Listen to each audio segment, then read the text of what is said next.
La représentation de la CEDEAO à Abidjan a été récemment le théâtre d'un atelier initié par le ministère délégué de l'intégration africaine portant actualisation du PADET, programme APE pour le développement. C'est un atelier qui vise à organiser la revue annuelle de projets et de programmes financés par l'Union européenne à travers des échanges d'informations et de données. Issa Badini, Doumbia Ayouba. Et revoilà le PAPED, programme APE pour le développement, pionnier des accords de partenariat entre l'Union européenne et la Côte d'Ivoire. Il avait été, pour le moins ce que l'on puisse dire, rangé dans les tiroirs. L'atelier de ce jour, placé sous le thème actualisation du PAPED, programme APE pour le développement, sonne comme une cure de jouvence ou, si vous voulez, une seconde vie de cet accord mère, et c'est grâce à l'exécution de la phase D du programme d'appui à la compétitivité et à l'intégration régionale. Le ministère délégué de l'intégration africaine, chef d'œuvre du PACI, est aussi à la manœuvre dans l'actualisation du PAPED.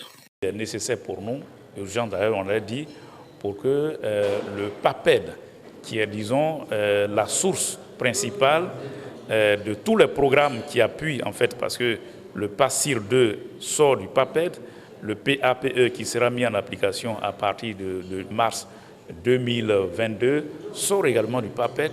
Donc il faut qu'on passe une revue de la grande référence, la grande source de financement pour qu'on puisse donc l'ajuster justement à la mise en œuvre de l'accord qui commence maintenant. Cet atelier est précédé par un autre, lui aussi d'une table ronde, toujours sur la question de la mise en œuvre de l'APE intérimaire.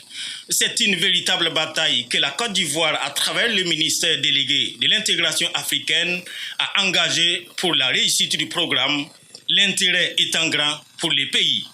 L'APE pour nous, c'est une opportunité. Si la Côte d'Ivoire n'y adhère pas, les pertes sont très importantes pour nous, pour nos agriculteurs, pour tous ceux qui rentrent dans les filières de production.